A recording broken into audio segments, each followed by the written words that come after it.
누가복음 1장 39절에서 56절의 말씀입니다. 오늘 본 말씀은 읽으신 대로 마리아가 엘리사벳을 방문하였을 때 있었던 일을 기록하고 있습니다. 누가복음 1장 5절에서 24절까지는 세례 요한의 탄생에 대한 천사의 고지가 있었고 26절에서 38절은 예수 그리스도의 탄생에 대한 천사의 수태 고지가 기록되어 있습니다. 그리고 이 두 개의 탄생에 대한 고지 바로 뒤에 오늘 마리아가 엘리사벳을 방문하는 이야기가 기록되어 있습니다. 이것은 예수 그리스도의 탄생과 세례 요한의 탄생이 얼마나 밀접하게 연관되어 있는가 하는 것을 명백하게 보여주는 것이죠. 세례 요한과 예수 그리스도는 탄생뿐만 아니라 그 삶도 그 죽음도 매우 밀접하게 연관되어 있는 것입니다. 그러나 오늘 본문을 통해서 알 수 있는 것은 철저하게 세례 요한이 예수 그리스도께 종속되는 인물이라는 것을 본문을 통해서 우리에게 가르쳐주고 있습니다. 본문은 세 부분으로 나누어집니다. 39절 40절은 이 이야기의 도입을 나타내는 것이고 마리아가 여행을 해서 엘리사벳을 방문하는 내용이 기록되어 있습니다.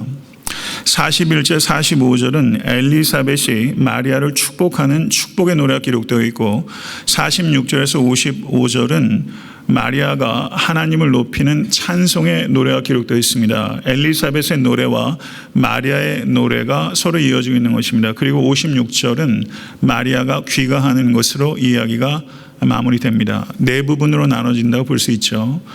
성경을 읽으실 때 바르게 이야기해서는 일단 구조에 대해서 파악하는 것이 중요하고 그 일은 그게 어려운 일이 아닙니다.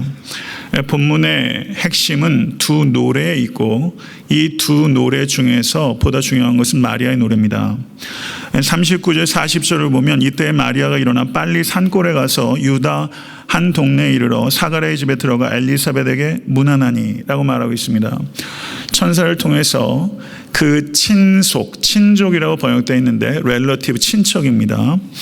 엘리사벳이 나이가 많이 들어서 늙었는데 저가 잉태했고 6개월이 됐다는 것을 이 마리아가 알고 난 후에 저가 가만히 앉아 있을 수가 없는 거예요. 그래서 엘리사벳을 서둘러 찾아갔습니다. 기쁨으로 충만한 것입니다. 이 마리아의 방문은 얼마나 기쁜 방문입니까? 그리고 얼마나 복된 상봉입니까? 마리아가 방문함으로 인해서 엘리사벳은 자기가 늙은 나이에 아이를 가졌다는 것을 숨기고 있었는데 얼마나 즐거운 은닉이에요. 즐겁게 숨기고 있었던 것이죠. 이 즐거운 은닉이 마리아를 통해서 기분 좋게 깨어진 것입니다. 그리고 이 두 여인이 거룩한 두 여인이 만났습니다. 그리고 서로에게 부어주신 하나님의 은혜를 나누면서 얼마나 기뻤겠어요. 이게 정말 대단한 수다 아니었겠어요? 이런 수다 나누실 수 있는 자매들 되실 수 있기를 바랍니다. 이런 만남들이 있어야 됩니다. 얼마나 큰 기쁨과 격려가 되는 만남입니까? 만약에 마리아가 엘리사벳을 방문하지 않았다면 엘리사벳에게 성령 충만이 임하지 않았을지도 모르고 마리아가 엘리사벳을 방문하지 않았다면 마리아의 위대한 찬가가 기록되지 않을 수도 있었습니다. 이 방문은 그런 의미에서 이 두 사람에게만 복된 것이 아니라 우리에게도 복된 방문입니다. 성도 여러분, 기쁨을 나누면 기쁨이 배가 되고 슬픔을 나누면 슬픔은 반이 되는 것입니다. 마리아가 엘리사벳을 방문한 이 방문과 같이 성도가 성도를 방문하고 교제하는 것은 참으로 중요한 것입니다. 교제는 예배의 연장입니다. 이것을 믿으실 수 있게 간절히 바랍니다. 특별히 우리에게 주어진 목장을 가볍게 여기지 마십시오. 목장에 가서 나하고 잘 안 맞는 성도, 배경, 환경, 언어 습관 다 있으실 거예요. 성도 여러분, 그래서 어려우십니까? 그 목장이라는 교제 그 장을 여러분 소중히 여기시고 그곳에서 마리아와 엘리사벳이 만나서 기쁘게 상봉하고 교제했던 것처럼 목장을 통해서 그리고 여러 성도 간의 교제를 통해서 그런 아름다운 역사들이 풍성하게 나타날 수 있게 되기를 간절히 축원합니다. 교제할 때 엘리사벳이 성령의 충만함을 입었어요. 교회 안에서 성도 간에 교제할 때 성령의 충만함이 나타나는 것입니다. 교제가 없이 성령 충만이 있을 수 없습니다. 교제를 통해서 더욱더 성령 충만한 애타한테 섬기는 교회를 세워가야 합니다. 엘리사벳이 마리아의 문안을 들었을 때 아이가 복중에서 뛰놀았고 엘리사벳이 성령의 충만함을 받았습니다. 성령의 충만의 결과로 엘리사벳이 큰 소리로 이르되 라고 말하고 있습니다. 성령이 충만하면 열정이 생기는 것입니다. 성령이 충만하면 감격하게 되고 그 감동을 표출하게 되는 것입니다. 성도 여러분, 우리에게 이런 감격이 회복되어야 되는 것입니다. 그래서 엘리사벳이 이렇게 감격적으로 큰 소리로 말합니다. 여자 중에 내가 복이 있으며 내 태중의 아이도 복이 있도다. 내 주의 어머니가 내게 나오니 내 어찌 된 일인가. 경탄하고 있는 것입니다. 경외하는 것입니다. 보라, 내 문하는 소리가 내 귀에 들릴 때 아이가 내 복중에서 기쁨으로 뛰놀았도다. 주께서 하신 말씀이 반드시 이루어지리라 믿은 그 여자에게 복이 있도다 라고 말하면서 엘리사벳이 마리아를 축복하고 있습니다. 성도 여러분, 엘리사벳은 예수 그리스도를 하나님의 아들이심을 최초로 고백한 사람입니다. 내 주의 어머니가 라는 말은 태중에 있는 마리아의 태중에 있는 아기를 엘리사벳이 내 주라고 고백하고 있는 것입니다. 큐리오스무 마이 롤드라고 고백하고 있는 것입니다. 성도 여러분, 마리아가 복된 여인이라고 엘리사벳이 고백하고 있지만 엘리사벳 자신도 복된 여인입니다. 그리스도를, 예수를 내 주라고 고백한 최초의 인물입니다. 베드로가 가이사라 빌립보에서 주는 그리스도시요 살아계신 하나님의 아들이시니이다 라고 기념비적인 고백을 했습니다. 그러나 그 고백 훨씬 이전에 30여 년도 전에 예수님께서 세상에 태어나시기도 전에 엘리사벳이라는 성령 충만한 여인을 통해서 예수께서 주시라고 높임을 받고 있는 것입니다. 이 얼마나 깊이 있는 통찰입니까? 이 자리에 계신 자매님들께서 특별히 예수 그리스도 이렇게 깊이 알아가실 수 있게 간절히 축원합니다. 이러한 지식은 세상 공부를 통해서 오는 지식이 아니라 성령의 충만함을 따라서 깨달은 지식입니다. 고린도전서 12장 3절은 그러므로 내가 너희에게 알리노니 하나님의 영으로 말하는 자는 누구든지 예수를 저주할 자라 하지 아니하고 또 성령으로 아니하고는 누구든지 예수를 주시라 할 수 없느니라. 사도 바울이 말씀하셨습니다. 성령이 아니고서는 누구든지 예수를 주시라 할 수 없느니라. 이 말씀의 뜻은 예수께서 주시란 말을 성령님이 없이는 입 밖에 소리를 낼 수 없다는 뜻이 아닙니다. 그런 뜻이 아닙니다. 예수님을 믿지 않아도 예수는 나의 주시요 찬양 잘합니다. 그러나 삶의 주인은 여전히 자기 자신인 사람 너무 많습니다. 이것은 입 밖으로 예수를 주라고 고백하는 것을 얘기하는 것이 아니라 성령님이 아니고서는 삶의 손해와 박해를 받는 자리에서 예수를 주시라 고백할 수 없습니다. 이런 뜻입니다. 삶에서 예수님을 주라고 고백함으로 이 말미암아 손해보고 박해받는 자리에서 예수를 꿋꿋하게 주라고 고백하는 사람, 그 사람은 성령께서 함께 하시기 때문입니다. 이것을 고린도전서 12장 3절은 말하고 있는 것입니다. 성도 여러분, 우리가 승승장구할 때도 하나님께서 영광 받으셔야 되지만 특별히 어려움 가운데 처했을 때도 예수께서 나의 주이심을 일관되게 고백하면 하나님께서 더욱더 높임을 받으십니다. 모든 입으로 예수 그리스도를 주라 시인하여 하나님 아버지께 영광을 돌리게 하셨느니라. 여러분 입술이 축복된 입술 될 수 있게 되기를 간절히 바랍니다. 엘리사벳이 마리아를 축복한 것은 두 가지입니다. 마리아가 주를 잉태한 것이 복되다고 엘리사벳이 말하는 것이 첫 번째고요. 두 번째는 마리아가 주께서 하신 말씀이 반드시 이루어질 것이다 라고 믿은 것이 복되다 이렇게 얘기했어요. 예수님을 잉태한 여인은 역사상 한 명밖에 없었어요. 그 축복은 아무도 가질 수 없어요. 나눠 가질 수 없는 축복이에요. 그런데 주께서 하신 말씀이 반드시 이루어질 것이다 믿은 축복은 우리 모두가 가져야 되는 축복이에요. 이 축복 받으실 수 있게 되기를 간절히 바랍니다.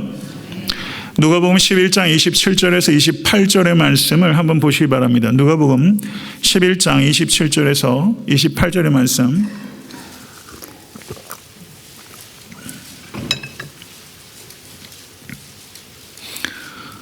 다 같이 한번 읽도록 하겠습니다. 이 말씀을 하실 때 무리 중에서 한 여자가 음성을 높여 이르되 당신을 뵌 태와 당신을 먹인 젖이 복이 있나이다 하니 예수께서 이르시되 오히려 하나님의 말씀을 듣고 지키는 자가 복이 있느니라. 아멘. 성도 여러분, 당신을 뵌 태와 당신을 먹인 젖이 복이 있나이다. 마리아가 예수 그리스도를 잉태했으니 복이 있다고 얘기된 거예요. 그랬더니 예수님께서 뭐라고 하셨어요? 오히려 하나님의 말씀을 듣고 지키는 자가 복이 있다. 성도 여러분, 예수 그리스도를 잉태한 것보다 하나님의 말씀을 듣고 지키는 것이 더 복되다. 이 말씀 믿으시면 다시 한번 아멘 하세요. 이 복이 올 한해 여러분의 복될 수 있게 되기를 간절히 바랍니다. 사람이 황금으로 부유해지는 게 아니에요. 믿음으로 부유해져요. 이거 믿기 쉬우세요?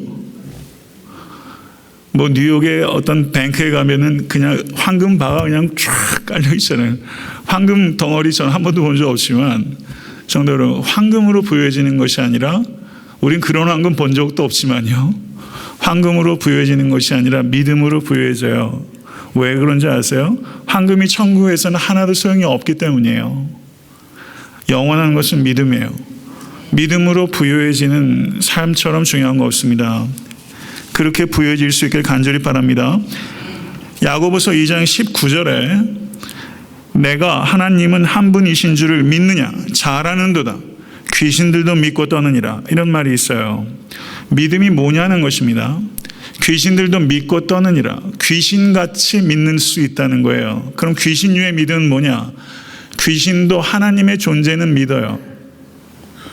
그러나 하나님께 순종하지 않아요. 그러면 믿음은 무엇이냐? 하나님의 존재를 믿는 게 아니에요. 하나님의 말씀을 믿고 그 믿음을 순종으로 증명하는 거예요. 그게 믿음이에요. 아멘. 하나님의 존재를 믿는 게 믿음이 아니에요. 하나님의 말씀을 믿는 게 믿음입니다. 시편 146편 3절에서 5절에 귀인들을 의지하지 말며 도울 힘이 없는 인생도 의지하지 말지니 그의 호흡이 끊어지면 흙으로 돌아가서 그날에 그의 생각이 소멸하리로다. 야곱의 하나님을 자기의 도움으로 삼으며 여호와 자기 하나님에게 자기의 소망을 두는 자는 복이 있도다. 아멘. 이게 믿음입니다. 야곱의 하나님을 자기의 도움으로 삼으며 여호와 자기 하나님에게 자기의 소망을 두는 자가 복이 있도다. 소망을 여호와 하나님께 두는 사람, 성도 여러분, 그런 성도 되실 수 있게 간절히 바라고, 큰 믿음의 사람이 되기 위해서 거룩한 욕심 가지십시오. 믿음의 은사를 달라고 하나님께 강청하십시오. 우리가 믿음으로 구원을 얻어요, 성도 여러분. 그렇지만 구원의 통로로서의 믿음과 그리고 은사로서의 믿음이 있어요. 은사로서의 믿음 가지실 수 있길 바라고, 이 은사로서의 믿음은요, 산을 옮기는 믿음입니다. 산을 옮기는 믿음을 가져야 합니다. 태중의 아기가 예수님의 오심에 반응해서 뛰놀았다고 말하고 있어요. 이걸 어떻게 이해됩니까? 신비한 것이죠. 누가복음 1장 15절을 보면 이는 그가 주 앞에 큰 자가 되며 포도주나 독한 술을 마시지 아니하며 모태로부터 성령의 충만함을 받아 라고 말했어요. 모태로부터 성령의 충만함을 받아 라고 예언됐습니다. 그 예언의 성취가 여기 있잖아요. 6개월 된 태아가 성령의 충만함을 받아 아기 예수가 올 때 그 안에서 뛰어놀았어요. 그래서 저는 이 말씀을요, 일반화시키기는 어렵지만 우리 아이들이 성령 충만받을 수 있다고 믿습니다. 여러분의 자녀가 지적으로 십자가의 도를 깊이 있게 깨닫는 어려운 나이일 수 있어요. 저희 집 아이도 이제 4살 막 지났잖아요. 그런데 제가 저녁에 요즘은 기도를 좀 진지하게 해주는 편이에요. 그럼 기도해 줄까? 먼저 물어요. 그럼 기도해 달래요. 그럼 옆에 있는 둘째 녀석이 아빠 나도 그런다고요. 그 맛이 쏠쏠해요. 이 아이도 성령 충만 받을 수 있을까? 2살 넘어간 아이도, 4살 넘어간 아이도, 아이들의 신앙 상태, 아이들이 성령 충만 받을 수 있다는 것에 대해서 간과하지 않아야 된다고 생각합니다. 모태에서부터 성령의 충만함을 받았다라고 성경이 말하고 있는 것을 볼 때 우리가 어린아이들이 영적인 상태에 대해서 좀 민감할 필요가 있다고 저는 생각합니다. 성도 여러분, 이 세례 요한이 예수 그리스도보다 6개월 먼저 세상에 태어나서 예수 그리스도보다 먼저 죽었습니다. 저는 예수 그리스도의 탄생도 예비했고 예수 그리스도의 죽음도 예비했습니다. 저는 태중에서부터 헤럴드로서 그 사명을 감당했어요. 우리가 태중에서부터 소명을 따라 산 사람이 이스라엘에는 없습니다. 그러나 죽는 순간까지 소명을 감당할 수 있습니다. 소명을 감당하기 원하십니까? 성공한 인생이 뭐라고 생각하세요? 소명을 감당한 인생이에요. 세상 직장에서 은퇴할 때가 있고 은퇴할 때 되면 은퇴해야 됩니다. 그래야지 좋아요, 보기가. 그렇지만 소명에 있어서는 은퇴가 없습니다. 목사라는 직에서는 저도 은퇴할 때가 있지만 제가 목회자로서의 복음을 증거하고 또 사랑에 헌신하는 일에 있어서는 은퇴할 때는 제가 죽을 때입니다. 그 순간까지 은퇴는 없어요. 성도 여러분, 소명에 이끌리는 인생이 행복한 인생이고 소명을 성취하는 인생이 성공한 인생입니다. 그러면 소명은 무엇입니까? 2가지입니다. 저를 한번 따라하세요. 존재의 소명, 행위의 소명. 소명은 이 2가지예요. 첫째는 존재의 소명입니다.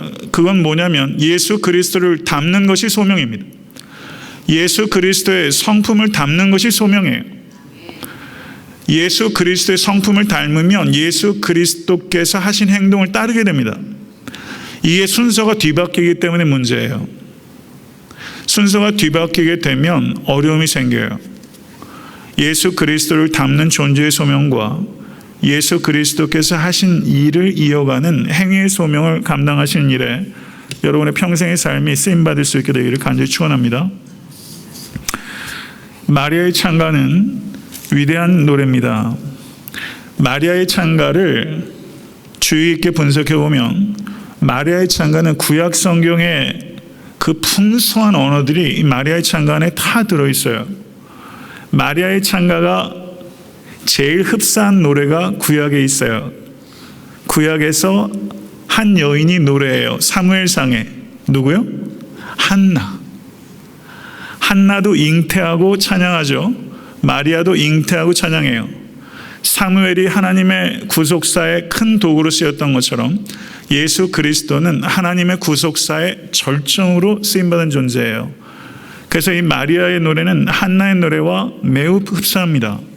그뿐만 아니라 신명기 10장 21절, 시편 89편, 98편, 103편, 107편, 111편, 113편, 이사야 41장, 미가서 7장 20절, 이런 등등의 말씀이 직간접적으로 언어적으로 상징적으로 마리아의 찬가 가운데 들어있습니다.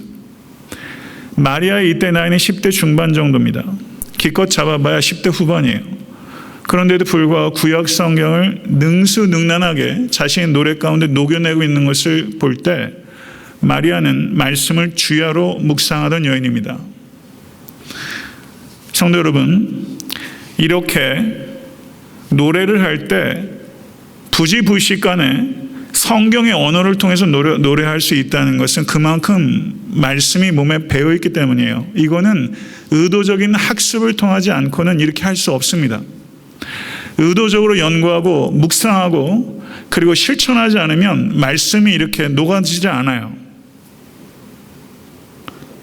성도 여러분, 이러한 부분에 있어서 여러분과 저는 부끄러움을 좀 느껴야 됩니다. 우리가 설교를 수동적으로 듣는 일 가지고는 그렇게 되질 않아요. 설교자조차 이렇게 안 돼요. 설교하기 위해서 성경을 읽는 정도 가지고는 그렇게 안 됩니다. 나에게 주시는 말씀을 매 순간 묵상하고 다독과 정독을 겸비하고 그리고 그것을 살아내려고 진작에 씨름을 해서 그 말씀이 육화될 때 내 노래 가운데, 언어 습관 가운데, 기도 가운데 말씀이 녹아 들어가서 어디까지가 내 말이고 어디까지가 성경인지 구분조차 되지 않을 정도로 말씀이 녹아 들어가는 거예요. 이거는 여러분에게도 참 중요하고 제게도 참 중요합니다. 이렇게 말씀을 사랑할 수 있기를 바랍니다. 이거는요, 말씀을 사랑하기 때문에 도달할 수 있는 거예요. 마리아의 노래는 세 부분입니다. 46절에서 50절은 찬송의 도입부이고 51절에서 53절이 이 노래의 클라이맥스입니다. 54절에서 55절이 이 노래의 마무리라고 할 수 있어요. 도입부에서 마리아가 뭐라고 말하냐면 내 영혼이 주를 찬양하며 내 마음이 하나님 내 구주를 기뻐한다. 이 가스펠에도 있잖아요. 내 영이 주 찬양하며 내 마음이 하나님 내 구주를 기뻐함은, 이 찬양 아시죠? 그런데 마리아가 하나님을 뭐라고 말해요? 구주. 나는 누구? 비천한 여종. 하나님은 구주시요 나는 비천한 여종이다. 여기에는 중요한 신학적인 의미가 있습니다. 마리아 역시 예수 그리스도를 통해서 구원받아야 되는 죄인이라는 뜻입니다. 아멘. 여기에 캐톨릭 신학에 결정적인 문제가 있는 거예요. 마리아는 존경받아야 될 마땅한 여인입니다. 그러나 마리아를 경배하는 것은 옳지 않은 것입니다. 마리아가 경배받고 있다는 것에 가장 분개할 사람은 마리아 자신입니다. 안 그렇습니까? 하나님은 구주시며 마리아는 비천한 여종입니다. 성도 여러분, 마리아는 결코 구원의 중개자가 아닙니다. 예수 그리스도의 중보를 통해서 구원을 얻는 인간입니다. 성도 여러분, 마리아조차 나는 비천한 여종이라고 했다면 우리는 얼마나 더 겸손해져야겠습니까? 시편 39편 5절의 말씀을 보시면 이렇게 말씀합니다. 경청하십시오. 주께서 나의 날을 한 뼘 길이만큼 되게 하시매 나의 일생이 주 앞에는 없는 것 같사오나 사람은 그가 든든히 서 있는 때에도 진실로 모두가 허사뿐이니이다. 믿으시면 아멘 하세요. 이게 진실이에요. 이거를 알아야 됩니다. 우리 인생의 길이가 한 뼘 같아요. 든든히 서 있는 것 같으나 모든 것이 허사뿐이에요. 우리의 한계를 아는 것. 인간은요, 저를 한번 따라 하시죠. 한계적 존재, 책임적 존재. 하나님께서 선악과를 금지하신 것은 인간을 한계적 존재로, 그리고 그걸 금하신 것은 인간을 윤리적 존재로 만드신 거예요. 윤리적 존재로 만드셨다는 것은 인간에게 책임을 주셨다는 것을 의미하는 거예요. 성도 여러분, 그거는 하나님께서 우리를 존중하신 것입니다. 한계를 아는 인간이 철이 든 인간이에요. 한계를 아는 인간이 인간다운 인간입니다. 한계를 아는 인간이 경건한 인간이에요. 그걸 알아야 돼요. 한계가 없는 인간 천둥벌거숭입니다. 사랑도 내 뜻대로 안 되고요. 회개도 내 뜻대로 안 되는 거예요. 내 힘만 가지고 할 수 있는 게 뭐가 있습니까? 안 되지 않습니까? 자기 한계를 받아들이는데 비로소 사람다워지는 거예요. 이번 사순절 기간 동안에 자신의 한계를 아십시오. 내 동기가 얼마나 불순한지에 대해서 깨달으셔야 돼요. 로마서 12장 16절을 보시면 서로 마음을 같이하며 높은 데 마음을 두지 말고 도리어 낮은 데 처하며 스스로 지혜 있는 채 하지 말라. 저는 이 번역이 되게 좋아요. 채 하지 말라. 한국 사람들이 체면 문화라고요. 너무너무 채를 잘해요. 경건한 채, 아는 채, 있는 채, 똑똑한 채, 강한 채, 이런 건 너무너무 잘한다고요. 채하지 않으실 수 있기를 바랍니다. 담백해지는 여러분과 제가 될 수 간절히 바라고요. 제일 채를 많이 할 수 있는 위험에 있는 사람은 저예요. 채하지 않도록, 교회 리더들이 채하지 않도록 그냥 속과 겉이 가급적이면 동일해질 수 있도록 노력하고 필요 이상으로 과대 포장하지 않고 그렇게 좀 단순해지면 좋겠습니다. 49절에서 마리아는 능하시니가 큰 일을 내가 행하셨으니 그 이름이 거룩하시며 긍휼하심이 두려워하는 자에게 대대로 이르는도다. 천사가 나타나서 마리아에게 두려워하지 말라라고 말했어요. 그때의 두려움은 부정적인 두려움이에요. 그러나 여기에서 긍휼하심이 두려워하는 자에게 대대로 이르는도다. 이 두려움은 긍정적인 두려움입니다. 긍정적인 두려움은 뭐냐면 여호와 하나님을 두려워하는 게 긍정적인 두려움이에요. 여호와 하나님만을 두려워하면 두려워할수록 다른 것을 두려워하지 않게 됩니다. 그것을 여호와 하나님은 경외한다고 표현합니다. 하나님의 성품이 49절에 세 가지가 녹아 들어가 있어요. 능하신 이가, 하나님은 능하신 이입니다. 하나님은 거룩하신 이입니다. 하나님은 긍휼이 있으신 분이에요. 하나님의 세 가지 성품이 한 절에 녹아 있어요. 미천한 여종에게 하나님의 능력과 하나님의 거룩하심과 하나님의 긍휼하심이 나에게 임하여 미천한 여종이 하나님의 아들을 잉태하게 된 것입니다. 이것이 마리아의 고백이에요. 자기가 하나님의 아들이 잉태한 것은 자기가 그럴 만한 자격이 있어서 선발된 것이 아니라 하나님의 전적인 은혜라는 것을 마리아가 고백하고 있는 것입니다. 이 은혜로 여러분도 구원받았고 저도 구원받은 것입니다. 우리의 장점 때문에 된 것이 결코 아닙니다. 그리고 51절에서 53절이 마리아의 노래의 핵심이라고 말씀을 드렸어요. 마리아는 기적적인 은혜로 자기가 구주를 잉태하게 된 것처럼 이스라엘이 하나님의 기적적인 은혜로 구원을 받았다는 것을 회고하며 찬양하고 있는 것입니다. 특별히 51절에서 53절의 말씀을 우리 다시 한번 읽어보죠. 1장 51절에서 53절의 말씀.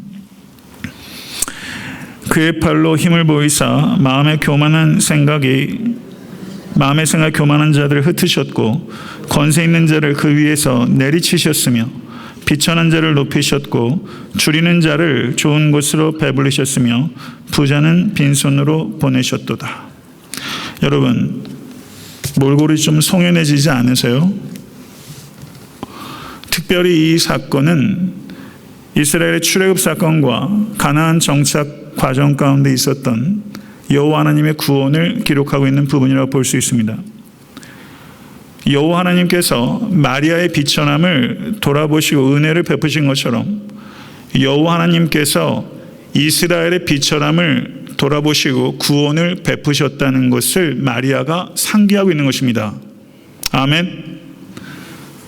자신과 이스라엘을 동일시하고 있는 거예요. 그리고 이스라엘에게 임했던 구원이 예수 그리스도의 탄생을 통해서 임하고 있다는 것을 마리아가 영적으로 분별하고 깨닫고 있는 것입니다. 여기에서 하나님께서는 6가지 행동을 하세요. 힘을 보이사 교만한 자들을 흩으셨고 내리치셨으며 높이셨고 배불리셨으며 보내셨도다. 6가지 동사를 통해서 여호와 하나님의 구원의 행동을 말하고 있습니다. 여호와 하나님은 행동하십니다. 여호와 하나님은 일하시는 하나님이십니다. 그 하나님께서 지금도 여러분이 믿거나 말거나 여러분을 위해서 일하고 계십니다. 아멘. 일하시는 하나님이에요. 성도 여러분, 또한 하나님께서 일하시는 하나님으로 묘사가 되어 있는데 이 하나님께서는 교회가 행동하기를 요청하시는 하나님입니다. 지금 51절에서 53절의 이 내용은 파격적이다 못해 혁명적입니다.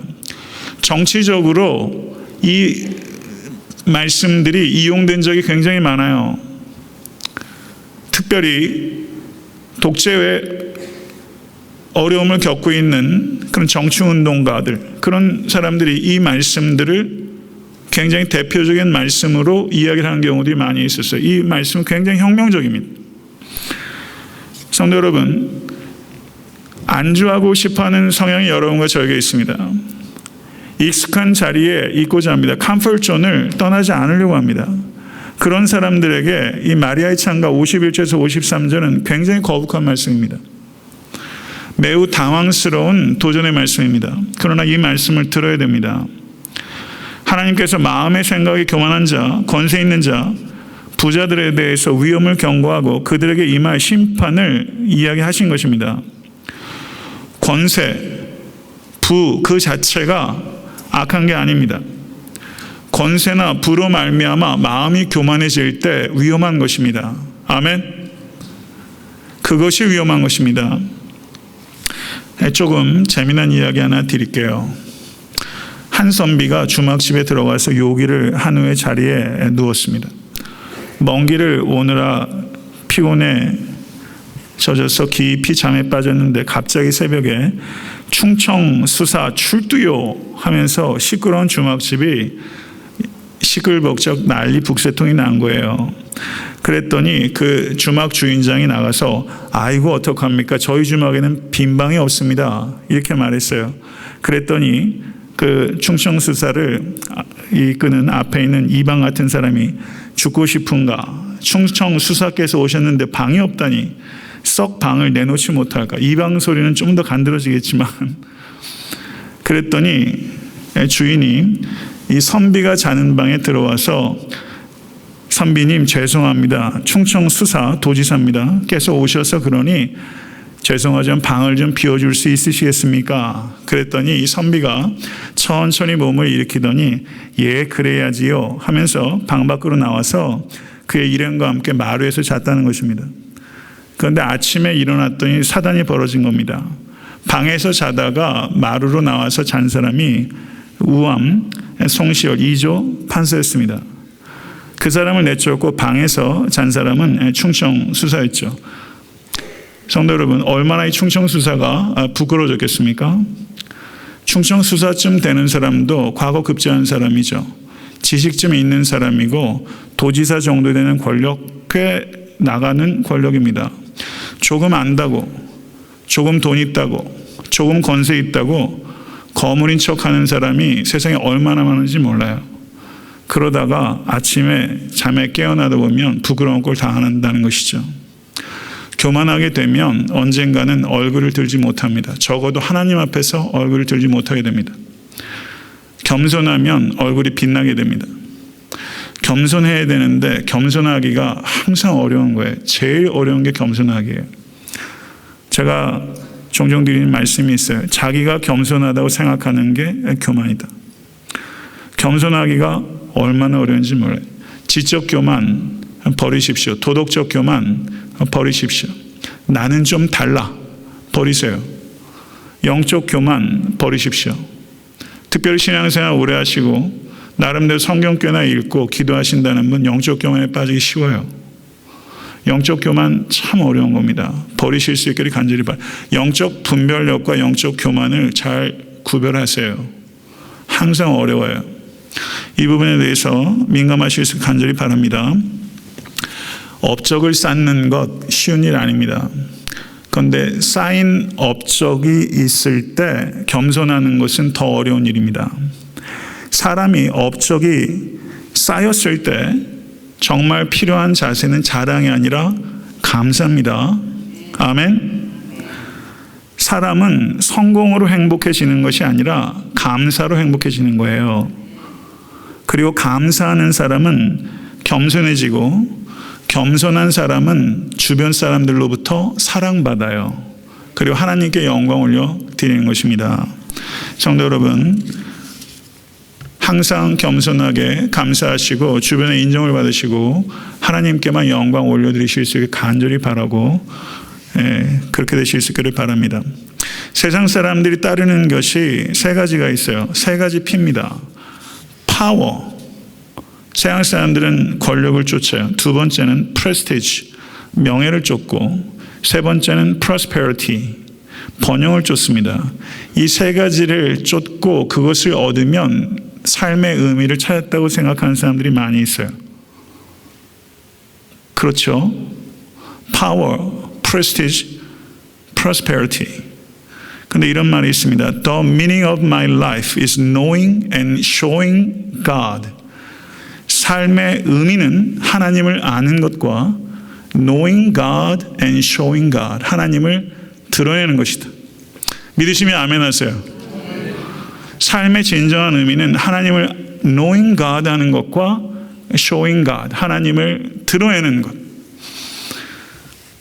이러한 참된 의미를 추구하는 성도들은 하나님을 본받게 되고 하나님께서 비천한 자를 높인 것처럼 비천한 자를 높이고 줄이는 자에게 좋은 것으로 배불리는 삶에 자신을 헌신합니다. 예수님께서는 가난한 자에게 복음을 전하게 하시려고 내게 기름을 부으시고 나를 보내사 포로된 자에게 자유를, 눈먼 자에게 다시 보게 함을 전파하며 눌린 자를 자유롭게 하고 주의 은혜의 해를 전파하게 하려 하심이라. 이것이 예수 그리스도께서 설명하신 복음의 의미였어요. 성도 여러분, 저는 복음주의자입니다. 여러분도 복음주의자십니까? 근데 복음주의자라고 그러면 세상 사람들이 어떻게 이해하는 줄 아세요? 수구 꼴통이라고 생각해요. 복음주의자 이퀄 수구주의자, 이렇게 이야기를 합니다. 왜 그렇다고 생각하세요? 복음은 예수 믿어 천국 가는 것 불충분합니다. 복음은 천국에 대해서만 얘기하는 것이 아니라 천국과 이 세상을 이야기하는 거예요. 죽으면 천당 가는 게 아니라 예수 그리스도로 말미암아 천국이 이 땅에 임한 것입니다. 복음은 하늘과 땅을 동시에 이야기하는 것입니다. 마틴 루터 킹 목사님이 이런 이야기를 하셨어요. 인간의 영혼에만 관심을 표명하고 인간이 살고 있는 뒷골목에 전혀 관심이 없는 기독교, 그들을 질식시키는 경제적 악조건과 약자로 만드는 사회적 악조건들에 관심을 두지 않는 기독교는 참으로 무의미하다, 이렇게 말했어요. 매우 깊이 있게 생각해야 됩니다. 소위 말해서 복음주의자들은 인간의 영혼에만 관심을 가졌어요. 거기에 주된 관심을 가져야 됩니다. 맞아요. 그렇지만 인간이 사는 삶의 뒷골목에 대해서는 아무 관심을 안 갖기 때문에 수구주의자라는 말을 듣는 것입니다. 심지어 어떤 신학자는 이렇게 말했습니다. 세상의 도처에 있는 굶주린 사람들에 대한 자신의 책임을 부인하는 그리스도인들은 신앙의 교리에 이러저러한 조목들을 부인하는 이단과 다르지 않다. 불편한 말이라도 들어야 되는 말입니다. 복음주의자들이 항상 하는 얘기들이 주로 어떤 건지 아세요? 흡연, 음주, 정욕에 대한 문제입니다. 이런 문제를 마이크로 에틱스라고 그래요. 작은 윤리라고 그래요. 복음주의자들은 작은 윤리의 문제에 매몰되어 왔어요. 그러면서 인종차별, 폭력, 가난, 환경파괴, 정의, 자유, 이거를 매크로 에틱스라고 말합니다. 거대 윤리에 대해서 소홀히 했어요. 거대 윤리에만 매몰되고 복음을 잃어버리게 되면 그거는 교회가 아닙니다. 그렇지만 우리가 마이크로 에틱스에만, 작은 개인의 윤리에만 집착하다가 매크로 에틱스, 사회 윤리에 대해서 우리가 소홀히 한 것에 대해서 교회는 회개해야 됩니다. 그 폐해가 지금 우리가 겪고 있는 바예요. 한국교회의 현실입니다. 성도 여러분, 하나님께서 인간의 영혼만 지으셨을 뿐만 아니라 인간의 육체도 지으셨습니다. 그렇기 때문에 교회는 이웃의 영적인 필요를 채우는 것을 최우선적인 과제로 삼되 육적인 필요를 채우는 일을 필수적으로 해야 됩니다. 예수 그리스도께서 광야에서 오병이어를 통해서 먹이셨어요. 그런데 그 전에 여러 가지 말씀으로 가르치셨습니다. 여러 가지 말씀으로 가르치는 것이 우선입니다. 그렇지만 오병이어로 먹이는 것도 반드시 필수적으로 따라야 됩니다. 그게 교회입니다.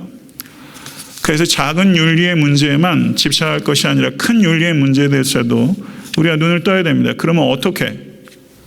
이민자로서 한국인이 미국에 살면서 이건 쉽지 않은 문제인 것 같아요. 그렇기 때문에 이런 문제에 대해서 많이 토론하고 생각하고 그리고 할 수 있는 부분들을 찾아가려고 실현하는 중이라고 믿습니다. 말씀을 맺겠습니다. 마리아와 엘리사벳처럼 성도원의 기쁨을 나누는 애타한테 섬기는 교회가 되기를 원합니다. 마리아의 복은, 예수를 잉태한 복보다 더 중요한 복은 하나님의 말씀을 그대로 믿고 순종한 복입니다. 이 복은 여러분과 제가 가져야 되는 복입니다. 세례 요한은 태중에서도 그 소명을 감당하기 시작했습니다. 우리의 소명은 존재에 대한 소명과 행위에 대한 소명이 있습니다. 마리아는 10대 중반에 불과했지만 구약 성경에 능통했습니다. 우리는 우리의 성경에 대한 지식이 지나치게 편협하고 얇은 것에 대해서 회개해야 되고, 많이 읽고 정밀하게 읽는 것을 겸비해서 우리의 말과 행동 속에 성경이 녹아들어갈 수 있도록 그렇게 해야 됩니다. 마리아가 자신을 비천한 여종이라고 말했던 것처럼 나는 비천한 종이라고 말할 수 있는 겸손이 여러분에게 그리고 제게 필요하며, 겸손할 때 행복할 수 있고, 겸손할 때 사랑받을 수 있고, 겸손할 때 하나님께서 영광 받으십니다. 삶의 진정한 의미는 파워, 프레스티지, 프로스페리티가 아니고 하나님을 knowing God and showing God, 하나님을 아는 것과 하나님을 나타내는 것이 삶의 의미이고, 이것과 무관한 삶은 헛된 것이며 하나님의 심판을 받게 될 것입니다. 참된 복음주의자는 천국뿐만 아니라 이 땅에도 관심을 갖게 되고, 우리는 개인 윤리에만 지나치게 편협되어 있던 것에 대해 회개해야 되며, 그 사회의 한 책임 있는 구성원으로서 우리의 역할들을 감당해 나가야 되며, 영적인 유익을 우선적으로 공급하되 육적인 필요를 채우는 일에 우리의 것들을 과감하게 나눌 수 있어야 됩니다. 아멘. 이것이 오늘 말씀을 통해서 우리에게 주신 하나님의 말씀입니다. 이 말씀을 들으십시오. 이 말씀을 먹으십시오. 그 변화되는 여러분과 제가 될 수 있게 되길 간절히 축원합니다. 우리 주신 말씀 생각하면서